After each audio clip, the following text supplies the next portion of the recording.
सुप्रभात। अब हम आगे का अध्ययन प्रारंभ करते हैं। गीता के इन श्लोकों में कर्म से ज्ञान के महत्व को बताया गया है, या कहें कि जो स्थूल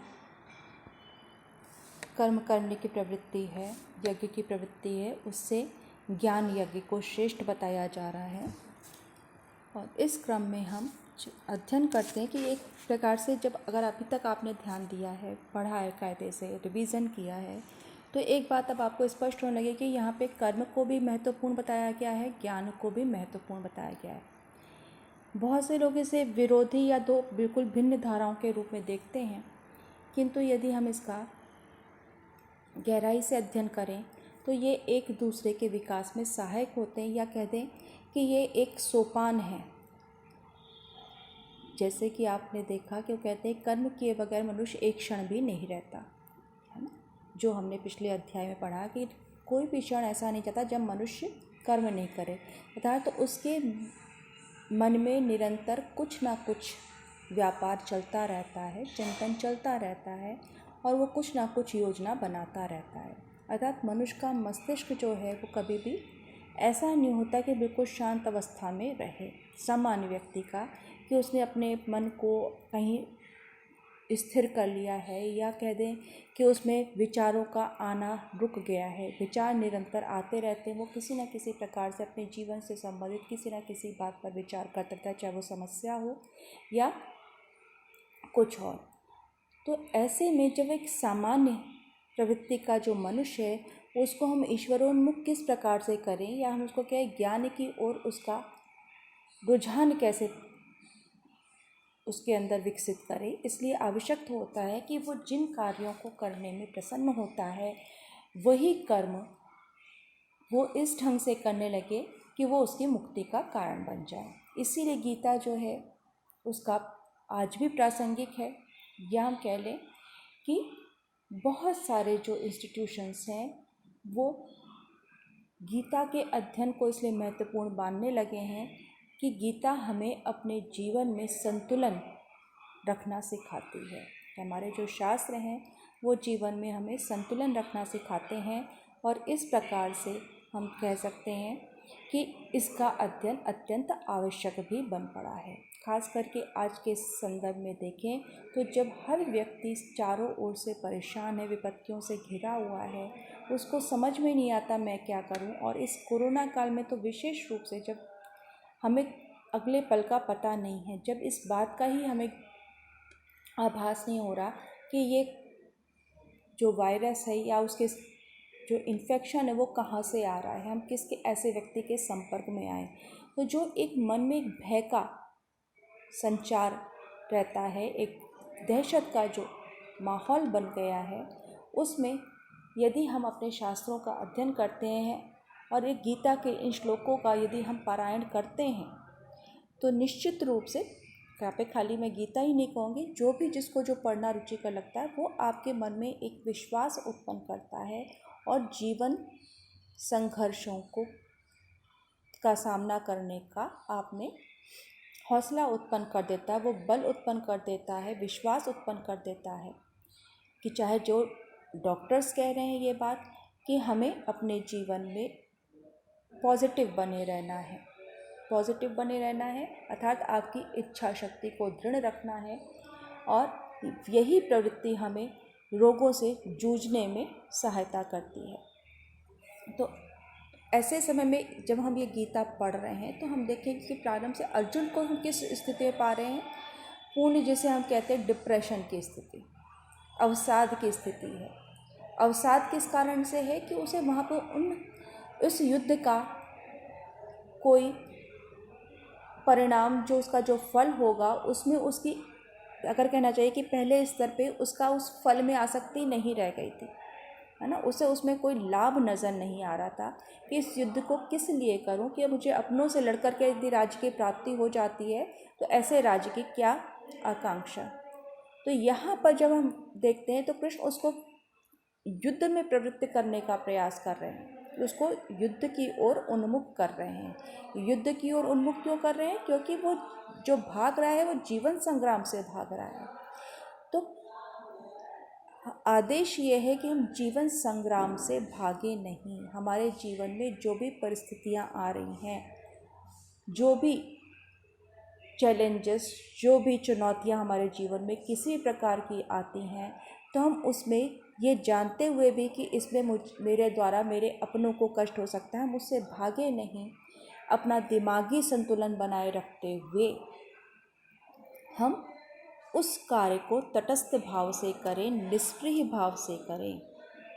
अपना संपूर्ण जो हमारी ऊर्जा है उसका उसमें लगाते हुए हम उस तथ्यों का, उन परिस्थितियों का सामना करें जिन उनसे भागना समस्या का हल नहीं है। आप जिस भी स्थिति में हैं, आप अपने विवेक के अनुसार उसका सामना करें। तो यहाँ पर उसी क्रम में वो बता रहे हैं कि द्रव्य यज्ञ, जो कि हमने कल पढ़ा कि यज्ञ के अलग अलग प्रकार के यज्ञ होते हैं। तो उन यज्ञों के प्रकार में द्रव्य यज्ञ भी कहा, ज्ञान यज्ञ भी कहा, योग यज्ञ भी कहा, तप यज्ञ भी कहा। तो इस प्रकार से कि उनके स्वरूप का वहाँ पे नामोल्लेख किया। तो यहाँ पर अब वो कह रहे हैं कि द्रव्य यज्ञ कह रहे हैं कि श्रेयान द्रव्यमयात यज्ञात ज्ञान यज्ञा परंतपा, कि हे परंतप, द्रव्यमय यज्ञ से ज्ञान यज्ञ श्रेयस्कर होता है।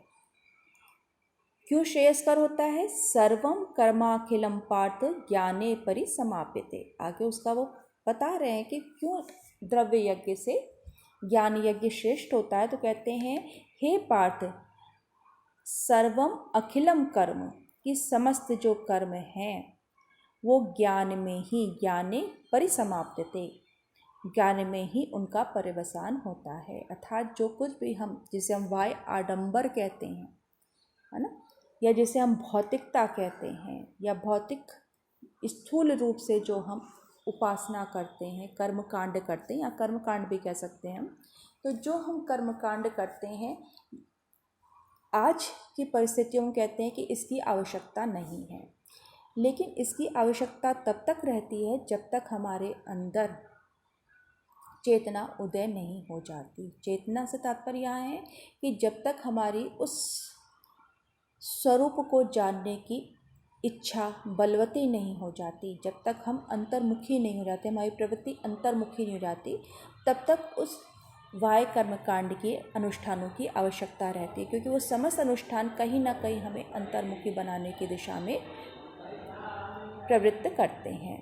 तो यहाँ पर हम जब बात करते हैं तो यहाँ कृष्ण स्वयं कह रहे हैं कि द्रव्यमय यज्ञ से ज्ञान यज्ञ श्रेष्ठ होता है, क्योंकि हे पार्थ, वो समस्त जो कर्म है, हम जो भी कर्म कर रहे हैं, उनकी परिसमाप्ति, उनका अवसान, पर्यवसान ज्ञान में ही होता है। अर्थात उन कर्मों का उद्देश्य ज्ञान प्राप्त करना ही है, या मनुष्य के अंदर ज्ञान का विकास करना ही है। अर्थात जब हम यज्ञ करते हैं तो उस यज्ञ में जितना भी, इसको आडंबर ही कहते हैं, तो जितना भी उसकी तैयारी होती है, जो स्थूल रूप से होती है, उसके यदि हम रहस्य को जाने कि उसमें जो ईंटों का उसमें योजना होती है, उनकी संख्या जो होती, जैसे हमने कठोपनिषद पढ़ा तो वहाँ देखा था कि वो कहते हैं कि उसने अग्नि विद्या के उपदेश को, कि उसमें ईंटों की संख्या कैसी होनी चाहिए, किस प्रकार से उनकी योजना होनी चाहिए, तो वहाँ जो एक देवताओं के लिए भी दिशा निर्धारित है, उसका जो एक अपना पद्धति है उस यज्ञ की, यदि हम उन पूरी पद्धति का जब हम अध्ययन करते हैं, उसको रहस्य को जानने की चेष्टा करते हैं, तो इस बात का हमें ज्ञान होगा कि ऋषियों ने किस प्रकार से अत्यंत सूक्ष्म स्तर पर जाकर के उन समस्त योजनाओं की रूपरेखा तैयार की थी, कि मनुष्य एक प्रकार से एक बार जब उसमें प्रवृत्त होता है, फिर धीरे धीरे उस यज्ञ के रहस्य को जानने लगता है, और जब उस यज्ञ के रहस्य को समझने लगता है, तब उसके बाद उसको उस बाह्य कर्मकांड की आवश्यकता नहीं होती, उसके पश्चात वो अंतर्मुखी हो सकता है। तब उसके लिए वो बाह्य साधन की अपेक्षा नहीं, लेकिन अंतर्मुखी प्रवृत्ति होने के लिए हमें बाह्य साधन की अपेक्षा पड़ती है। आपने भी देखा होगा कि हर व्यक्ति समान, उसका जो मानसिक स्तर है समान नहीं होता। कुछ व्यक्तियों की प्रवृत्ति होती है कि वो प्रारंभ से ही, जिसे हम कह लें, उनका इतना बौद्धिक विकास या मानसिक विकास इतना हो चुका है, चाहे हम उसे कह दें कि पूर्व जन्म के कर्मों का फल है, कि उनको जिन बातों को समझने में चेष्टा नहीं करनी पड़ती, दूसरे व्यक्ति का पूरा उम्र ही, अवस्था ही उनको समझने में व्यतीत हो जाती है या तब भी नहीं समझ पाता। तो ये हर व्यक्ति का जो जीव का जो स्तर है वो भिन्न भिन्न है, समझने का, ज्ञान का जो उसका स्तर है। तो इसलिए इन सब अनुष्ठानों का विधान किया गया था कि धीरे धीरे से ही मनुष्य के मन में कहीं ना कहीं वो संस्कार बनते हैं और वो उनसे जुड़ता जाता है। और इसलिए यहाँ पे वो फिर श्रेष्ठता भी बता रहे हैं कि द्रव्य यज्ञ से ज्ञान यज्ञ श्रेष्ठ होता है। अब उसके बाद उसके महत्व को बता रहे हैं कि तद्धि प्रणिपातेन परिप्रश्नेन सेवया उपदेक्ष्यन्ति ते ज्ञानम ज्ञानिनस्तत्वदर्शिना। तद विद्धि प्रणिपातेन परिप्रश्नेन सेवया। यहाँ पे देखिए ये प्रणिपातेन परिप्रश्नेन सेवया, ये तृतीया विभक्ति के एक वचन में है। आगे आता है उपदेक्ष्यन्ति ते ज्ञानम ज्ञानिनस्तत्वदर्शिना। उपदेक्ष्यन्ति आपको स्पष्ट हो जाता है, उपदेश देते हैं, उपदेश करते हैं। कौन? ते कौन? ज्ञानिनः तत्वदर्शिना, जो ज्ञानी हैं, ज्ञान को धारण करने वाले हैं। तो ज्ञानी जन हैं, तत्वदर्शिना, तत्व का दर्शन करने वाले हैं, तत्वदृष्टा हैं, सत्य को जानने वाले हैं। ऐसे वे ज्ञानी ऋषि प्रणिपातेन, प्रणिपात पूर्वक, प्रणिपात अर्थात नमस्कार पूर्वक, विनम्रता का भाव है यहाँ पर कि हमें यदि किसी से कुछ प्राप्त करना है तो हम उसके आगे हाथ जोड़ते हैं। तो वो एक प्रकार से हमारे जो दोनों हाथ जोड़ करके विनती करने की जो मुद्रा है वो हमारे उस व्यक्ति के प्रति आस्था को प्रकट करती है, उसके प्रति हमारे हृदय के जो हमारी उसके अंदर श्रद्धा का भाव है उसको प्रकट करती है। इसलिए दोनों हाथ जोड़ करके प्रणिपत, सर झुका करके हम कुछ मांगते हैं। तो वहाँ पे जो हमारी विनम्रता है कि हम जब किसी से याचना कर रहे हैं तो निश्चय ही देने वाला बड़ा होता है। तो यहाँ पर वो इस बात स्पष्ट हो जाती है, लेकिन उसमें कैसा होना चाहिए? श्रद्धा का भाव होना चाहिए, नम्रता होनी चाहिए। ये उद्दंडता से ही हम किसी चीज़ को या ज्ञान को नहीं प्राप्त कर सकते। तो वहाँ पहली जो शर्त कह लें वो ये है कि पहले यदि आपको ज्ञान प्राप्त करना है तो आपको विनम्र होना पड़ेगा, झुकना पड़ेगा, तभी आप। और दूसरा अर्थ यदि हम वो बिल्कुल स्थूल रूप में देखें तो जब यदि आपने देखा होगा कोई व्यक्ति किसी को पानी पिलाता है या किसी को हम देते हैं, उसको देने वाले का हाथ ऊपर रहता है, यदि लेने वाला अपने दोनों हाथों को ना जोड़े या अपनी झोली ना फैलाए तो निश्चय ही जो दे रहा है वो नीचे गिर जाएगा, व्यर्थ चला जाएगा। तो आप उसको जब लेना है तो आपको दोनों हाथ जोड़ने पड़ेंगे, या इस प्रकार से कि आपका वो जो भाव है वो आप उसको ग्रहण करने की मुद्रा में हो। तो वहाँ पे विनम्रता का भाव आ जाता है। परिप्रश्नेन, प्रश्न पूर्वक, परिप्रश्न पूर्वक अर्थात जब आपको जिज्ञासा होती मन में तो आप प्रश्न करते हैं। तो प्रश्न करते हैं और फिर सेवया, सेवा करने से, यानी केवल यहाँ पे प्रश्न करने से या विनम्रता से ही नहीं है, आपको उसके लिए सेवा भी करनी पड़ेगी, सेव धातु से। तो सेवा करने से यानी कि आपकी इन सब बातों से प्रसन्न हो जाता है तो वो ज्ञानी उस ज्ञान को, उस तत्व ज्ञान को किसको देते हैं? सत्शिष्यम, सत्शिष्य को। जो आप यहाँ पे जो उपदेक्षन्ति, जो उपदेश किसको देंगे? शिष्य को देंगे, जो ज्ञान को चाहने वाला है, जो ज्ञानार्थी है। तो ज्ञानम उपदेक्षन्ति, तो वो उस ज्ञान को जिसमें ये गुण है ऐसे शिष्य को उपदेश देंगे। अर्थात यहाँ पर जो है प्रणिपात पूर्वक, परिप्रश्न पूर्वक, सेवा पूर्वक, इन तीनों जो गुण हैं वो एक शिष्य की योग्यता कही गई है, उसके लिए आवश्यक कहे गए हैं।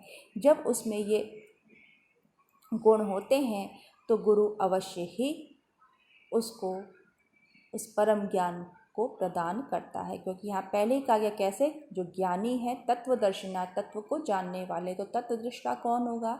जिसने उस रहस्य को जान लिया है। तत्व का अर्थ ही यहाँ पे तत्व। तो जब हम बात करते हैं तो कहते हैं कि जिसने उस रहस्य को जान लिया है, सत्य को जान लिया है, उसका दर्शन कर लिया है, वही उसका उपदेश भी दे सकता है। केवल किताबों से पढ़ करके हम तत्व ज्ञान नहीं दे सकते, उसके लिए वहाँ पर गुरु में उसका अनुभूति आवश्यक है, साक्षात्कार आवश्यक है, तभी वो उस साक्षात्कृत ज्ञान को शिष्य को देने में समर्थ होता है। अब यहाँ पर आपको ये भी विषयांतर तो नहीं कहेंगे, लेकिन साथ साथ कई बार बताते चलते हैं कि ऋषि का अर्थ क्या होता है, ऋषियों मंत्र दृष्टारा। ऋषि क्या है, मंत्र के दृष्टा हैं। आपको पहले भी ये बात समझाई है कि ज्ञान कोई नवीन वस्तु नहीं है। प्रत्येक व्यक्ति क्योंकि पूर्ण से उत्पन्न हो रहा है, वो उस पूर्ण का रूप क्या है, वो ज्ञान रूप है।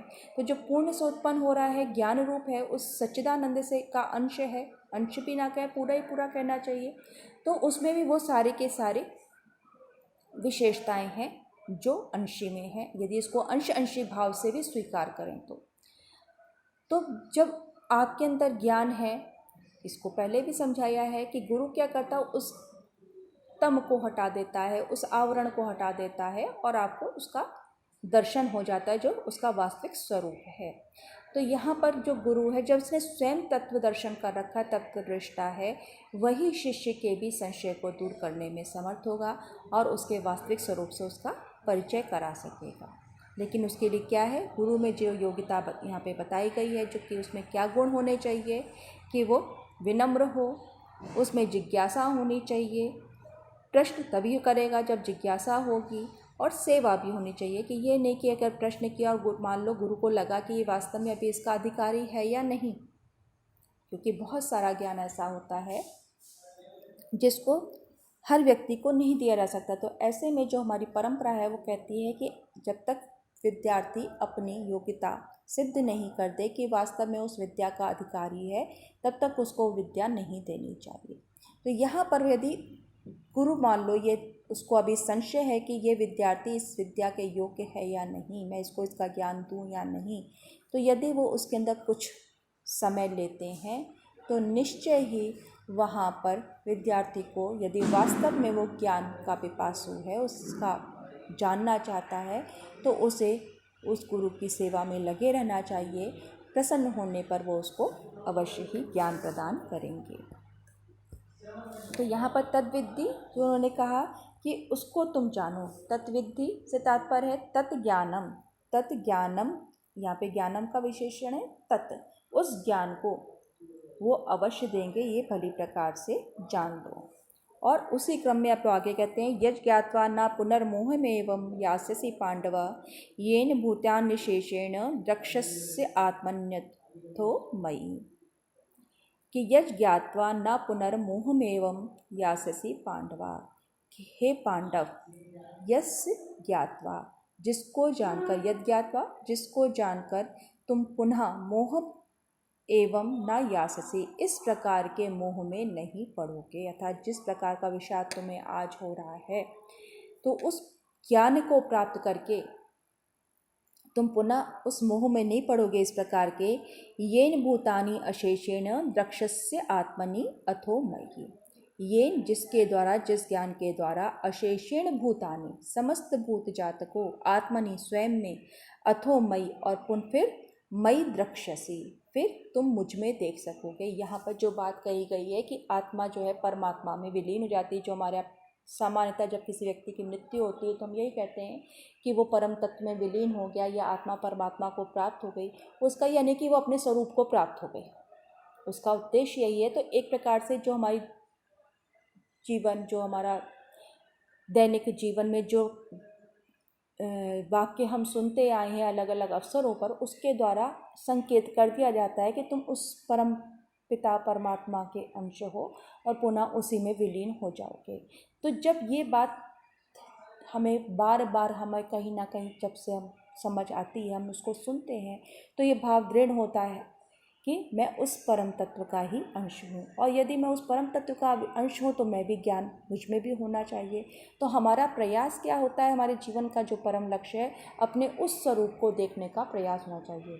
आजीविका तो केवल जीवन यापन का साधन है, तो उसके लिए प्रयास करना है कि जो हमारे जीवन यापन के लिए पर्याप्त, तो उस आजीविका का चयन करके हम अपने उस परम लक्ष्य से ना भटकें। क्योंकि एक व्यक्ति के रूप में, मनुष्य के रूप में हमने जब जन्म लिया है, तो उस मनुष्य का स्वरूप क्या है, वास्तविक उस मनुष्य जीवन प्राप्त करने का लक्ष्य केवल आजीविका प्राप्त करना नहीं है, उससे बढ़ कर के कुछ होना चाहिए। इस दिशा में हमारा प्रयास होना चाहिए।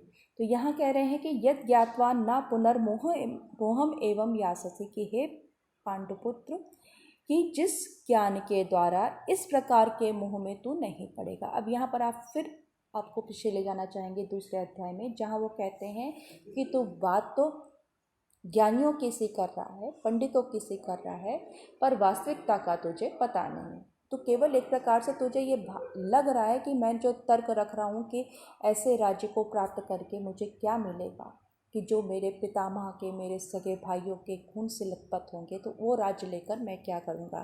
तो बोले एक ऊपरी दृष्टि से देखने पर, सतही दृष्टि से देखने पर तो लगेगा तूने बहुत बड़ा तर्क कर दिया और तू अपने को बहुत बड़ा विद्वान समझ करके मुझसे बात कर रहा है। लेकिन वास्तव में जो पंडित हैं वो धैर्यवान होते हैं, वो इस प्रकार के जो विषय हैं उसमें इतना हल्का तर्क नहीं देते हैं, अर्थात जो तत्वदर्शी हैं वो जानते हैं कि आत्मा अनित्य है, शरीर अनित्य है, तो वो इस प्रकार से इस पे मोह ही नहीं करते, उसमें ना मोह्यति, उस विषय में वो मोह ही नहीं करते। तो केवल अपने को पंडित या बुद्धिमान होने का भाव जता रहा है, वास्तव में तो बुद्धिमान नहीं है, ज्ञानी नहीं है। और इसीलिए वो कह रहे हैं कि उस ज्ञान के द्वारा, क्योंकि वो ज्ञान जब तूने अंदर ज्ञान का उदय हो गया, ज्ञान का उदय होने पर तू समस्त भूतों को अब स्वयं में आत्मवत, जिसे हमने पहले कई बार पढ़ते हैं, आत्मवत सर्वभूतेषु, सर्वभूत कि सभी जीवों में को अपने समान समझना। तो जब तुझे ये लगेगा कि ये सारे जीव तुझसे भिन्न नहीं है, आत्मनि स्वयं में देखेगा, तो स्वयं में ही इन समस्त जो भी यहाँ उपस्थित है उन सबका तू अपने में ही दर्शन करने लगेगा। कैसे? क्योंकि यदि तू उस परम तत्व का ही अंश है तो तू इनसे भिन्न नहीं है, वो ये सारे तेरे से भिन्न नहीं है, तो तू स्वयं में ही इनको स्थित जानेगा। अर्थात जो एक अद्वैत की पराकाष्ठा है वहाँ द्वैत भाव का तिरोधान हो जाता है। तो द्वित्व का जहाँ तिरोधान हो गया तो वो सारे के सारे जो कुछ भी तुझे दिखाई पड़ रहे हैं वो तुझे स्वयं में दृष्टिगोचर होने लगेंगे। अथोमयी, और इसके पश्चात मेरे में अर्थात परमात्मा में देखने लगेगा। जो यहाँ पर हमें कई बार प्रसंग आता है कि कृष्ण ने विराट रूप के दर्शन कराए, जिसमें जो उनका जो विराट रूप में था उसमें जो ब्रह्मांड है उसके समस्त विषय उसमें समाहित हो गए, उसमें से निकलते हुए भी दिख रहे हैं, सृष्टि का उत्पन्न होते हुए भी दिख रही है, उसकी स्थिति भी दिख रही है, लय भी दिख रहा है। तो उसमें सब कुछ, सृष्टि, स्थिति, संहार, समस्त जीव, समस्त ब्रह्मांड, समस्त तारामंडल, वो सारा का सारा जो है हमें उनके अंदर वो विश्व रूप दर्शन में, यानी कि वो सब कुछ उससे भिन्न नहीं है, सब कुछ इसी में समाहित है। इसीलिए उसको हम क्या कहते हैं? विश्व रूप दर्शन। विश्व का अर्थ होता है संपूर्ण। तो जब हम संपूर्णता के अर्थ में इसको ग्रहण करते हैं तो वहाँ पे स्पष्ट हो जाता है कि ये जो संपूर्ण है, संपूर्णता है, उसको हम यदि उसमें से कोई एक छोटा सा कण भी निकाल दे तो वो संपूर्ण नहीं रह जाएगी। तो जो कुछ भी है वो उस विश्व रूप में समाहित है, और उस विश्व रूप का दर्शन करने के लिए ही किसको प्राप्त होता है? जो ज्ञानी हैं, जो भक्त हैं, उनको वो ईश्वर अपने उस विश्व रूप के दर्शन कराते हैं। तो इसलिए कह रहा है पहले तो स्वयं में दिखेगा, पहले स्वयं को उस रूप में पहचानेगा, और फिर तुझे मुझ में भी उन समस्त प्राणियों के, समस्त भूतों का तो मुझ में भी देखने लगेगा। तो जो ज्ञान के द्वारा तो जिस संपूर्ण तत्व को तू अभी नहीं देख पा रहा है उसको तू देखने लगेगा। यहाँ पर जो ज्ञान का महत्व है या ज्ञान का जो उद्देश्य है वो यहाँ पर वो एकदम स्पष्ट कर देते हैं कि ज्ञान योग की आवश्यकता क्यों है या सर्वोपरि क्यों है, क्योंकि उसके पश्चात कुछ भी जानना शेष नहीं रह जाता। फिर उसी ज्ञान के महत्व को बता रहे हैं कि अपि चेदसि पापेभ्य सर्वेभ्य पापकृत्तमा सर्व ज्ञान प्लवेनैव वृजिनं संतरिष्यसि। अपि चेदसि पापेभ्य सर्वेभ्य पापकृत्तमा, कि सर्वेभ्य पापेभ्य समस्त पापियों से, सर्वेभ्य पापेभ्य पुल्लिंग है तो समस्त पापियों से, प्राकृतमा असि चेत, यदि तू उनसे भी बड़ा पाप की है, तम प्रत्यय आया है अर्थात जितने भी पापी हैं, यदि तू स्वयं को उनसे भी अधिक बड़ा पापी मान रहा है, अधिक मान रहा है, तो सर्वम ज्ञान प्लवेनैव वृजिनं संतरिष्यसि। तो ज्ञान रूपी, ज्ञान प्लवेन, प्लव कहते हैं नौका को, तो ज्ञान रूपी नौका के द्वारा ही तू उस समस्त वृजिनं संतरिष्यसि, समस्त पापों से पार हो जाएगा। अर्थात ये जो संसार सागर में तू आया है तो ज्ञान रूपी नौका के द्वारा तो इस समस्त पापों को तर जाएगा, उससे उत्तीर्ण हो जाएगा। अगर तेरे मन में कहीं ये अपराध बोध है, ग्लानि का भाव विद्यमान रहता है कि नहीं तू बहुत बड़ा पाप की है, इसलिए कह रहे हैं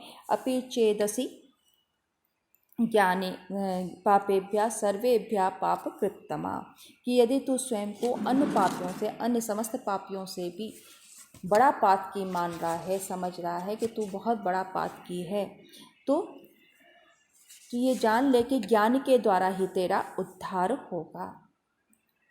अर्थात ज्ञान रूपी नौका के, जबकि नौका जिस प्रकार से सागर से पार कर देती, सागर से तात्पर्य यहाँ पे दरिया से, या तो यहाँ भवसागर की बात की जाती तो उसी रूप में कह रहे हैं, तो नौका द्वारा जिस प्रकार से सागर को पार कर लेता है उसी प्रकार से तो पाप रूपी समुद्र से इस ज्ञान रूपी नौका के द्वारा उत्तीर्ण हो जाएगा, परे चढ़ा जाएगा।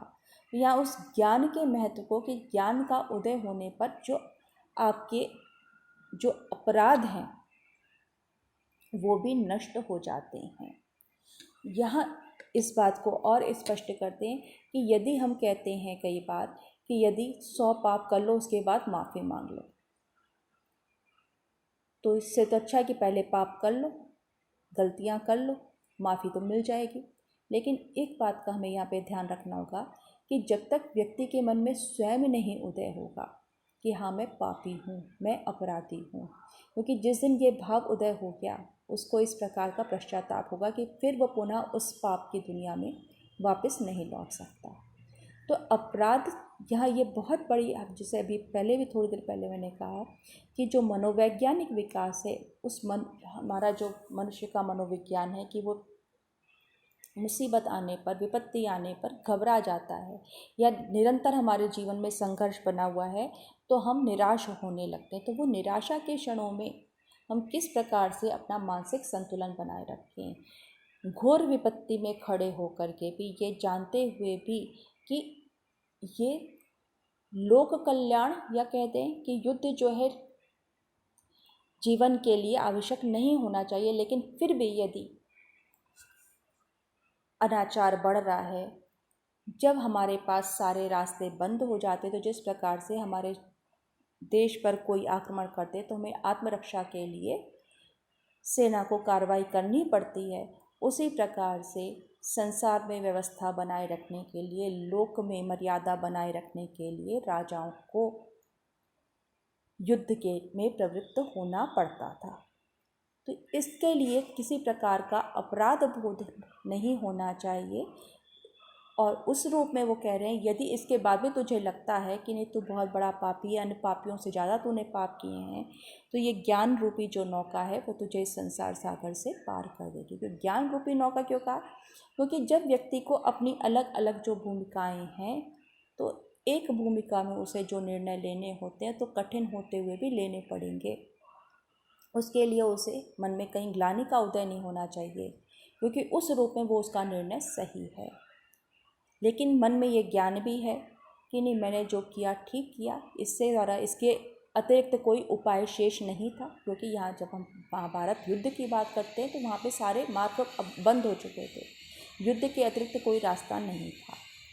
तो एक राजा का कर्तव्य था कि वो अपने राज्य की प्राप्ति के लिए संघर्ष करे, युद्ध करे।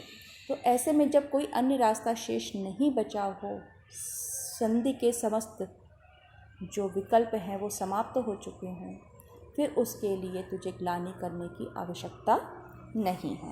तो इसीलिए ज्ञान को कहा है कि ज्ञान जो है वो नौका के समान होता है जो भवसागर से पार कर देता है। तो इसके लिए तुझे किसी प्रकार का विषाद करने की आवश्यकता नहीं है। फिर क्या कहते हैं, यथा इंधांसि समिद्धो अग्नि भस्मसात कुरुते अर्जुन, ज्ञानाग्नि सर्वकर्माणि भस्मसात कुरुते तथा, कि जिस प्रकार से यथा इंधांसि समिद्धो अग्नि भस्मसात कुरुते अर्जुना, हे अर्जुन जिस प्रकार से उद्दीप्त अग्नि, समिद्ध अग्नि, इंधांसि समस्त ईंधन को भस्मसात कुरुते, भस्मीभूत कर देती है, राख रूप में अवशिष्ट कर देती है, उसको जला देती है, उसी प्रकार से ज्ञानाग्नि सर्वकर्माणि समस्त कर्मों को भस्मसात कुरुते भस्मीभूत कर देती है। अर्थात जो ज्ञानाग्नि है, जब ज्ञान का उदय हो जाता है तो हमारे जो भी कर्म हैं वो उसमें जलकर नष्ट हो जाते हैं। अर्थात उनमें जब नष्ट हो गए, जल गए, भस्मीभूत हो गए, तो उनमें वो जो पुनः फल देने की जो प्रवृत्ति है वो भी समाप्त हो जाती है। व्यक्ति कर्म के बंधन से मुक्त हो जाता है।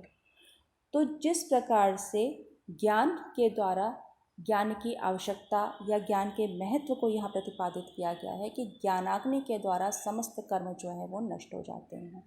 तो ये इसका अर्थ कभी भी ये नहीं है कि हम कर्म ही नहीं करें। मानवोचित या हमारी जो भी उत्तरदायित्व है उसको हमें वहन करना ही होगा। उस रूप में हमें कुछ प्रिय कुछ अप्रिय निर्णय भी लेने हो सकते हैं। इस बात पर यहाँ पे कृष्ण का पूरा जोर है कि हम जिस भी भूमिका में हैं उस समय अपनी विवेक बुद्धि का प्रयोग करते हुए हम निर्णय लें और इस संसार में बने रहें, उसकी व्यवस्था को बनाए रखें।